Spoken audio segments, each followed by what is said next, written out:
සමහරු කොච්චර හැදෙන්න උත්සාහ කරත් කරන්න බෑ පව මතුවෙනවා. එහෙම චරිත තියෙනවානේ. මේ මිනිසුන්ගේ වැරද්දක් නෑ.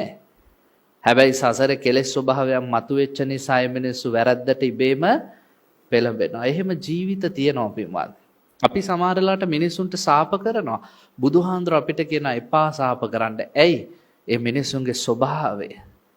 ඒ මිනිස්සු සකස් වෙලා තියෙන්නෙම විඥාණය සසරේ භාවිතා වෙලා තියෙන්නෙම ඒ විදිහේ මනෝභාවයන් වලටම පමණයි. ඒ නිසා වැරද්දට සාප කරන්න, වැරදි කරුවන්ට සාප කරන්න එපා. ස්ත්‍රී දූෂණය වැරදි, ප්‍රාණඝාතය වැරදි, සොරකම වැරදි, වැරද්දට සාප කරන්න. පෞකාරයා වැරදිකාරයා එතෙන්ට වැටුනේ ඇයි කියා හොයා ඒ මිනිස්යාට එතනින් ගැලවෙන්න උදව් කරන්න. හේතුඵලවාදය. ඔය ටික මේ අවුරුද්දේ කළොත් ඔය ටිකත් ඇති ජීවිතේ ලස්සන කරගන්න. බුදුහාමුදුරෝ දේශනා කරන බොහොම ගැඹුරක් තියෙන තැන. දැන් උදාහරණයක් ගන්නකො අජාසත්ත. අජාසත්ත මොකද්ද කළේ? තමන්ගේ තාත්තව කකුල් පළලා ලුණු දාලා ගිනි අඟුරු ගොඩේ ඇවිද්දුවා. මොකද්ද හේතුව? අජාසත්තට තිබ්බ මෝඩ අදහසක් තාත්තව මරලා රජකම ගන්න පුළුවන්. ඒ අදහස ඔලුවට දැම්මේ කවුද? දේවදත්තාරු. මොකක්ද එයා කිව්වේ? බුදුහාමුදුරුවෝ මරලා මමත් බුදු වෙනවා, තාත්තව මරලා ඔයත් රජ වෙන්න කිව්වා. අජාසත්ත සසරේ හැමදාම ඔය කියන යාළුවන්ගේ මෝඩ අදහස් වලට රැවටිච්ච කෙනෙක්. ඒක ඔයත්න්ට මම එහෙම කිව්වට තේරෙන්නේ නැහැ. ජාතක කතාවකින්ම කියන්න. සංජීවක ජාතකය. පෙර සසරේ ඔය අජාසත්ත සංජීවක කියලා බමුණු කුමාරයෙක් බෝධිසත්වයන් වහන්සේ ළඟට ඉගෙන ගන්න ආවා. හොඳ දක්ෂ කොල්ලා. හොඳට ඉගෙනනවා, උගන්නලා ඉතින් සතුට වැඩි. මෙයා හොඳ දක්ෂයෙක්. බෝධිසත්වයන් වහන්සේ මන්ත්‍රයක් ඉගෙනනවා. මොකද්ද මන්ත්‍රේ? මැරිච්ච මලකුණු වලට පණ එන මන්ත්‍රයක්. කිව්වා හැබැයි ඉතින් හැමතිස්සෙම ඔවා කියන්න යන්න එපා. අවශ්‍යම තැනකදී විතරක් ප්‍රයෝජනෙට ගන්න සිහිනුවණින් පාවිච්චි කරන්න. දවසක් සංජීවක යාළුවොත් එක්ක කැලේට ගියාම කැලේ ඉන්නව මැරුණු ව්‍යාග්‍රයේ මලකුණා. යාළුවෝ ටික කිව්වා ඉතින් මන්තරේ දන්නව නම් මතුරුලා පණ ගන්නකො. සංජීව කිව්වා එහෙම බෑ, ගුරුවරයා මන්තරේ දුන්නේ ආවට ගියට කරන්න එපා කියලා. යාළුවෝ කිව්වා ඕන් ඉතින් බැරි කමට බොරු කියනවා. එහෙමනේ පව්කාර යාළුවෝ. හැමතිස්සෙම මිතුරාව පාච්චල් කරනවානේ. කිව්වා ඔය බොරුවට බැරි කමට බොරු කියලා. පුළුවන් නම් කරාපන්කෝ. ඕම ඔච්චම් කරද්දී පින්වත්නි සංජීවක හරි මං කරන්නම් කියලා ඇස් දෙකත් පියාගෙන ව්‍යාග්‍රයාගේ මලකුණ ළඟ ඉඳගෙන මතුරන්න පටන් ගත්තා. ටික වෙලාවක් මතුර ඉඳිද්දි දැන් ව්‍යාග්‍රයාගේ හුස්ම වැටෙනවා, පාද එහෙම දිගාරිනවා. දිගාරිද්දි යාළුවෝ ටික සද්ද නැතුව නැගුණා ගස්වලට. ඔන්න පෞකාරයන්ගේ හැටි. සංජීවක ඇස් දෙක පියාගෙන මතුරනවා, මතුරද්දි ව්‍යාග්‍රයාට පණ පනාපු ව්‍යාග්‍රයන් නැගිටපු ගමන් ඉස්සෙල්ලම කළේ මොකද්ද? සංජීවකගේ බොටුවට පැනලා බොටුව කඩාගෙන කාලා මරණයටපත් කළා. සංජීවක ජාතකය. බුදුහාමුදුරෝ දේශනා කරනවා මහණෙනි, ඔය අජාසත්‍යය තමයි එදා සංජීවක වෙලා හිටියේ. එදා අනුන්ගේ මෝඩ බස් වලට රැවටිලා තමන්මම විනාශ කරගත්ත මෝඩෙක් අජාසත්. අජාසත්ත කාගේ පුතාද? බිම්බිසාර රජුගේ පුතා. අම්මා කොසල් රජුරුවන්ගේ නංගි කෝසල රාජදේවි. මේ දෙන්නගේ දරුවා අජාසත්. හැබැයි ඉතින් අජාසත්ත නෙමෙයි නම. ඔක සමාජයේ විසින් දාපු නම. ඔයත් දැකලා ඇතිනේ ඔය ඉන්නවනේ. වම්බට්ටා, පතෝලයා නේද? වැටකොළුවා ඔය වගේ නම් තියන අය. ඒ වගේ තමයි.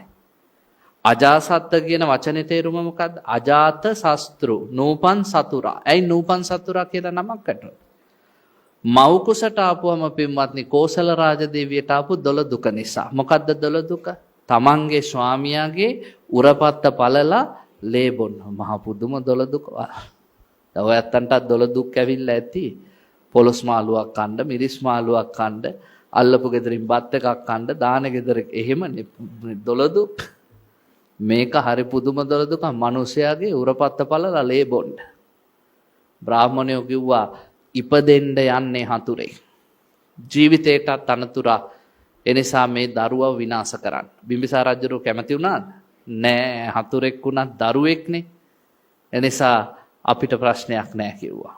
එදා ඉඳන් රටේ හැමතැනම කතා වුණා නූපන් සතුරෙක් උපදින්නයි යන්නේ. අජාත ශස්ත්‍රු නූපන් සතුරා අජාසත් උනේ එහෙමයි. බිම්බිසාර දාපු නම නෙමෙයි, බිම්බිසාරයි කෝසල දේවී දාපු නම තමයි කුණීක කුමාරයාගේ නම. කුණීක තමයි පස්සේ අජාසත් කියලා මිනිස්සු අතර ප්‍රසිද්ධ වුණේ. ඔය අජාසත් තාත්තව මැරුවට පස්සේ නිින්ද යන්නේ නැහැ. දේවදත්ත හාමුදුරුවෝ පොළොව පලාගෙන අපායට ඇදගෙන ගිය අජාසත් රජුරුවන්ගේ ඇස් දෙක ඉස්සරහා. ඒ මරහඬ තාමත් අජාසත්තට ඇහෙනවා. ශාස්ත්‍රවරු රාශියක් ගාවට ගියා හිත හැදුනේ නැහැ පින්වත්. හැබැයි බුදුහාඳුර ළඟට ආවේ නැහැ. ආවේ නැත්තේ ඇයි? බුදුහාඳුරම අමතක නිසාද? නෑ. එයාගේ හිතේ චකිතයක් තිබ්බ නිසා. මොකද තාත්තා බුදුන් සරණ ගිය කෙනෙක් තාත්තා මරුපු එකට බුදුහාඳුරුව මට කවදා හරි හම්බුනහම දොස් කියයි. ඒ නිසා බුදුහාඳුරුව හැර අනිත් ඔක්කොම ළඟට ගියා. බණ පොතේ කියනවා ශාස්ත්‍රවරු 7 දෙනෙක් ගාවට 7 පාර බැගින් 49 වතාවක් ගියා. හිත හදාගන්න බැරි වුණා. ඉවසලා බැරිම තැන හිත කියන්නෙම බුදුහාඳුර ළඟට යන්න කියලා. හැබැයි යන්නෙම නෑ ලැජ්ජාව. රජ්ජුරුවොත් පින්වත්නි බුදුහාඳුර ගැන කතාවක් නෑ. ඉවසලා බැරිම තැන දවසක් අහනවා රාජසභාවේදී, ජීවක උඹවත් දන්නේ නැද්ද ශාස්ත්‍රවරයෙක් ගැන මගේ හිත හදාගන්න පුළුවන්? තාත්තා ඉන්න කාලෙවත් කවුරු හරි ශාස්ත්‍රවරයෙක් ගැන එහෙම කියලා නැද්ද? ජීවකටත් ඉතින් මේව බලලා එපා වෙලා ඉන්න තැන කිව්වා රජතුමනි යනවනම් යන්න ඕනේ බුදුහාඳුරෝ ගාවට. ඔය කවුරුත් ගාවට ගියාට ප්‍රශ්න විසඳෙන්නේ නැහැ. හොඳයි එහෙනම් යමන් කිව්වා. කොහෙද බුදුහාඳුරෝ ඉන්නේ? මගේ අඹ උයනේ. ජීවක අඹ උයනේ බුදුහාඳුරෝ 1250ක් සංඝයාත් සමග වැඩ ඉන්න. යන් කිව්වා. රජුරුව ආවා. හැබැයි මතක තියාගන්න රජුරුවන්ගේ හිත විසිරිච්ච එක. රජ්ජුරුවන්ට මේ නිහඬ බව දරාගන්න බෑ. රජ්ජුරුව මොකද්ද ජීවකයාගෙන් ඇහුවේ? මාව මරන්න නේද එක්කන් ආවේ කියලා. ඇයි? ජීවකටත් තියෙන්නේ රාජකීයලේ. කවුද ජීවක කියන්නේ? ජීවක කියලා කියන්නේ අජාසත් රජ්ජුරුවන්ගේ සහෝදරයා අබේරාජ කුමාරයා. ඒ කියන්නේ බිම්බිසාරට හිටියා තව පුතෙක්. නම අබේරාජ. අබේරාජ කුමාරයා නිසා සාලවතී කියන ගණිකාවගේ කුසෙන් උපත ලද කුමාරයා. මහපාරේ විසි කරලා ගියා සාලවතී. අබේරාජ කුමාරයාට මහු වුණා. ඔය සසර බලන්නකො හැටි. ඒ පාර පුංචි එකෙක් දැකලා ඇහුවා මැරිලාද බලාපන්. නෑ ස්වාමිනී ජීවත් වෙනවා. ජීවත් වෙච්ච නිසා ජීවක නම. වෛද්‍ය විද්‍යාව ඉගෙන ගත්තා. පරතරට ගියා. ඉගෙනගෙන ඉවර වෙද්දී අබේරාජ කුමාරයා දැනගත්තා මේ සාලවතී ගණිකාවට තමන්ගෙන් ලැබිච්ච කුමාරයා කියලා. පස්සේ කිව්වා පුතේ උඹ පිට කෙනෙක් නෙවෙයි මගේම දරුවේ. එනිසා තමන්ගේම මාලිගාවේ ඉඳ ඉඩ ප්‍රස්තාව හැදුවා. අජාසත් රජුරු බය වෙලා හිටියේ ජීවක තමම මරලා රජ වෙයි කියලා. ජීවක කිව්වා රජතුමනි මම මරන්න එක්කන් ආවේ නෑ. එහෙම පහත් ගති මංගාව නෑ. හිත එකඟ කරගෙන බලන්න බුදුහාමුදුරුව වැඩේ ඉන්නවා කියලා. දැක්කා. අනේ බුදුහාමුදුරුව ළඟටම ආවා. බණ ටික ඇහුවා. බුදුහාමුදුරුව ආපු ගමන් අජාසත්තගෙන් මොකක්ද ඇහුවේ? කිමෙක්ද මහරජ? මොකද රජතුමනි? මේ මොකද රජතුමනි? බුදුහාමුදුරුව කිව්වේ නැහැනේ එනකම් බලන් හිටියේ මමත් හොඳ දෙකක් කතා කරන්න පෞකාරයා තාත්තවත් මැරුවන්. ඕව නෑ. කිමෙක්ද මහරජ? මොකද රජතුමනි? කොච්චර මේ මිනිස්යාගේ හිත හැදෙන්න ඇද්ද? බුදුහාමුදුරන්ගේ හිතේ මං ගැන වෙනසක් නෑ කියලා නේ බණ කිව්වා. බණ ටික අහලා කිව්වා හිත සැහැල්ලු වුණා. බුදුහාමුදුරනේ වැඩ ගොඩයි. ආයි එනවමයි මං ඉක්මනට ගිහිල්ලා එන්නම් කියලා පිට වුණා. පන්සලෙන් එළියට බහිද්දි ජීවක අඹ උයනේ බුදුහාමුදුරුවෝ භික්ෂු සංඝයාට ලස්සන කතාවක් කිව්වා. මොකද්ද කිව්වේ? කථායම් භික්ඛවේ රාජා උපහතායම් භික්ඛවේ රාජා සචායම් භික්ඛවේ රාජා පිතරං ධම්මිකං ධම්මරාජානං ජීවිතන්නවෝ රූපේසත ඉමස්මින්නේ වාසනේ විරජං වීතමලං ධම්මචක්කුං උප්පාදිසත. මහණෙනි මේ මෝඩයා තමන්ගේම හිස තමන්ගේම අතින් කපාගත්ත කෙනෙක්, තමන්ම විනාශ වෙච්ච කෙනෙක්, ධාර්මික ධර්මරාජික තාත්තව මැරුවේ නැත්තම් අද උතන නැගිටලා යන්නේ සෝවාන් ඵලයටපත් වෙලා. ඒකත් නැති කරගත්තා. මේ මෝඩයා තමන් විසින්ම විනාශ වුණා කියලා බුදුහාමුදුරුවෝ දේශනා කළා. පින්වතුනි බලන්නකෝ අජාසත්තගේ ඉරණම වෙනස් වෙච්ච හැටි. පෞකාර යාළුවෙක් සමාජයේ හැම මොහොතකම හිතට නරක අදහස් දාලා මේ තරුණයාගේ ජීවිතය විනාශ කළා. කොච්චරක් දුක් විඳින්න උරුමව හිටියාද? කල්පයක්. අවීචි මහ නරකාදී දුක් විඳින්න. මං ආයේ අමුතුවෙන් කල්පය ගැන කියන්නේ ඥානාරාමේ දායකයෝ කල්පය කියන්නේ මොකද්ද කියන එක හොඳටම දන්නවා. නේද? උදාහරණ කියනවනේ යොදුනක් දිග යොදුනක් පළල යොදුනක් කුස පෙට්ටියකට අබෑට දාල් අවුරුදු 100කට සැරයක් අබෑටයක් ඉවත් කරනවා. අබෑට ටික හිස් වෙන්න යන කාලයටත් වැඩිය කල්පය වැඩි. ඉතින් යොදුනක් කියන්නේ හැතැම්ම 16ක්. හැතැම්ම 16ක් දිග හැතැම්ම 16ක් පළල හැතැම්ම 16ක් කුස පෙට්ටියක් තලවතු ගොඩට වැඩිය ලොකු පෙට්ටියක්. නේද? ඒකට අබෑට පුර නිකන් හිතන්නකො. එතකොට කල්පේ බින්දු ගානවත් හිතා ගන්න බෑ. කල්පයට තියෙන බින්දු ගාන ලියලවත් ඉවර කරන්න බෑ.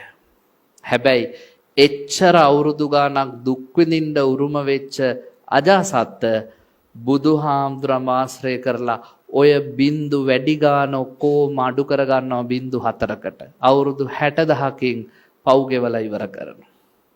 ආයු කල්පයක් දුක් විඳින්න උරුම වෙච්ච අජාසත්ත්වයා අවුරුදු 60000යි පින්වත්නි අවීචියේ දුක් විඳින්නේ. මොකද්ද හේතුව? සත්පුරුෂ ආශ්‍රය.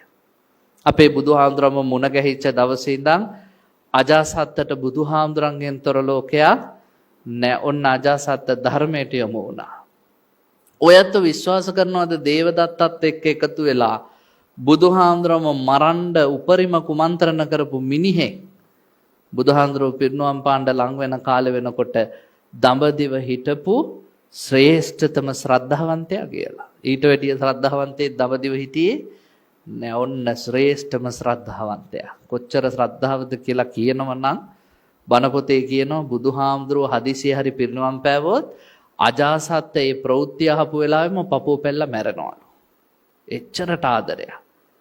අවසන් කාලේ වෙනකොට එයා කෑම ටික කන්න කලින් අහනවා භාග්‍යතුන් වහන්සේ දන්වල හදලාද? භාග්‍යතුන් වහන්සේ සුවසේ ඉන්නවද? අද බුදුහාමුදුරුවෝ කොහෙද ඉන්නේ? අද මොකද කරන්නේ? යන ගමන් එහෙනම් බුදුරජාණන් වහන්සේ මුණ ගැහිලා හැම තිස්සෙම බුදුහාමුදුරන්ගේ සුවදු කහහ බුදුහාමුදුරන්ට ලං වෙල් බලන්නකො මිනිසුන්ගේ ජීවිත වෙනස් කරගන්න පුළුවන්කම. ඒ පාර රජ්ජුරුව මැරෙනව පපුව පැදිලා. මේක දැනගෙන පුරෝහිතයා මොකද කළේ? බුදුරජාණන් වහන්සේ පිරිනුවම් පාන්න මරණ මංචකේ වැඩ ඉන්න වෙලාවේ බෙහෙත්තොරු 3ක් හදලා රත්තරනින් ඒවට චතුමදුර දාලා රජුරවන්ට කිව්වා රෑ නපුරු හීනයක් දැක්කා රජුරවන්ට අපලයි. අපල ගෙවෙනකන් මේ ඔරුවල ගිලිලා ඉන්න ඕනේ නාසය විතරක් ජලයෙන් උඩට තියලා. රජුරෝ පළවෙනි ඔරුවට ඇහැලා හාන්සි වෙන්න යනවත් එක්කම කිව්වා රජතුමනි තථාගතයන් වහන්සේ සුළු මොහොතකට කලින් පිරිනුවම් පෑවා. අහපු ගමන් සිහි මූර්ජා වුණා. බෙහෙත්තරුවේ පතුලට ගිඩිලා යද්දී එසෙව්වා රජුරුවන්ගේ මූණේ වතුර ටිකක් ගාලා සිහියනවත් එක්කම දෙවනි බෙහෙත්තරුවේ ඉඳුවා. රජුරුව ඇහුවා මොකද්ද කිව්වේ? භාග්‍යතුන් වහන්සේ පිරිනුවම් පෑ. ආයි සිහි මූර්ජා වුණා. දෙවනි පාරත් ගිලුණා පතුලට යද්දී ආයි උස්ස ගත්තා. මූණකට හොදලා ඊළඟ ඔරුවෙන් තියද්දී රජුරුව ඇහුවා මොකද්ද දරුවනේ කිව්වේ? බුදුහාමුදුරුවෝ පිරිනුවම් පාලා. තුන්වෙනි පාරත් සිහි මූර්ජා. මේවා වෛද්‍ය විද්‍යාව. මට ඕවා කියන්න ගියොත් මේ වෙලාව ඉවර වෙනවා. ඔයත් හොඳට කල්පනා කරන්න මිනිසුන්ගේ ඇඟේ තියෙනවා යම් පීඩනයක් බාහිර පරිසරයේ පීඩනයක් තියෙනවා මේ දෙක සමතුලිත වුණාට පස්සේ අභ්‍යන්තර අවයව වලට හානි සිද්ධ වෙන්නේ නැහැ නේද? අභ්‍යන්තර අවයව වලට හානි සිද්ධ වෙන්නේ නැහැ. රජ්ජුරුව සාමාන්‍ය විදිහට ඉඳිද්දි කිව්වොත් මොලේ නහරවල් පුපුරන්න පුළුවන් heart attack එකක් එන්න ඒවා නැති කරගන්න තමයි රජ්ජුරුවම අර ජලයේ ගිල්ලලා මේ පණිවිඩය කියන්නේ. බලන්නකො අද වෛද්‍ය විද්‍යාවට වඩා කොච්චර එහා ගිහිල්ලාද එදා මිනිස්සුන්ගේ දැනුම. තුන්වෙනි පාර රජුරවම නැගිටලා ගත්තා සිංහාසනේ ඉඳෙව්වා රජුරන්ගේ මූණේ වතුර ගාලා හොඳට සිහිය ගත්තා. දැන් අර නිවුස් එක පරණයි. එකම එක අහලා අර කලින් කියන තරම් ෂොක් වෙන්නේ නැහැ. හතරවෙනි පාර රජුරව මොකද්ද කිව්වේ? ස්වාමීනි භාග්‍යවතුන් වහන්සේ පිරිනව හොඳටම ඇඬුවා. රජුරුව අඬලා පින්වත්නි ගියේ කොහෙටද? අර පළවෙනි දවසේ බුදුරජාණන් වහන්සේව මුණ ගැහිච්ච ජීව කඹ වෙන. මම ওই කතාව කියවපු පළවෙනි දවසේ පින්වත්නි මට නම් ඇස් වලට කඳුළු ආවා. එයි බුදුහාමුදුරුව මුණ ගැහිච්ච තැනට ගිහිල්ලා මේ රජා බුදුහාමුදුරුව ගැන හිතලා මිනිස්සුන්ට ඇහෙන්න අඬන ආයි කවදද මං ඔබ වහන්සේගේ සිරිමුව මඩල දකින්නේ? කවුද මට කිමෙක්ද මහරජ කිමෙක්ද මහරජ කිය සෙනෙහස දක්වන්නේ? මොකද ලෝකෙම පෞකාරයක් විදිහට දැක්ක රජෙක්ට මොකද රජතුමනි කියලා අනේ බුදුහාඳුරු හිටියනම් නේද අපේ ප්‍රශ්නවලටත් උන්වහන්සේ කොච්චර අපිට බෙහෙතක් වගේ ඉඳීනේ බුදුහාඳුරු නේද? කෙමෙක්ද මහරජ කී කවුද අද ඉඳන් මගෙන් ප්‍රශ්න අහන්නේ කී හැපි ඇඬුවා.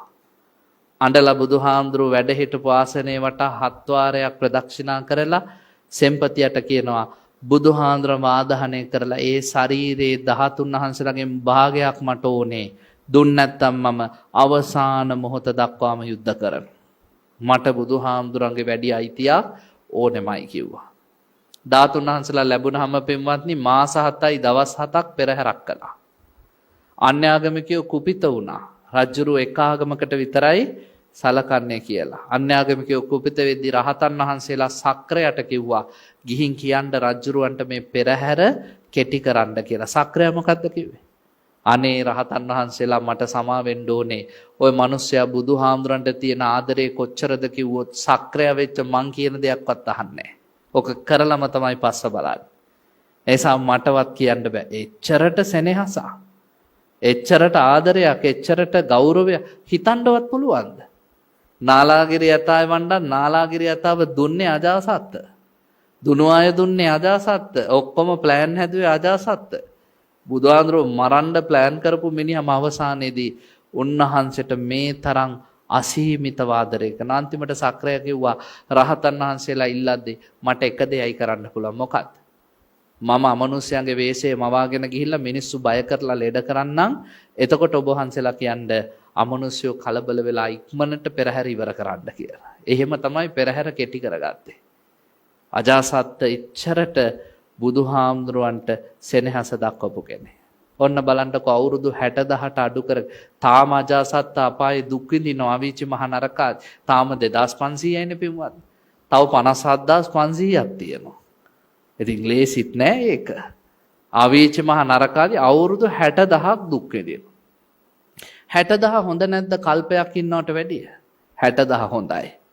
60,000 දුක් විඳලා ඒ මහ නිරයෙන් ගොඩට ඇවිල්ලා සුළු නිරයට තියෙනවනේ වේතරණය අසිපත් නිරය ඕවට ඇවිල්ලා ඕෙන් പ്രേත ලෝක වලට ගිහිල්ලා මිනිස්සෙක් වෙලා දෙවියෙක් කල්ප 100කට පස්සේ විජිතසේන නමින් පසේ බුදුවරයෙක් වෙලා සසර ගමන නිම කරනවා. ඔන්න බුදුවරයෙක් ලැබීමේ වටිනාකම වාසනාව. ඒ නිසා කිසිම පවක් නැහැ මේ ලෝකේ ගැලවෙන්න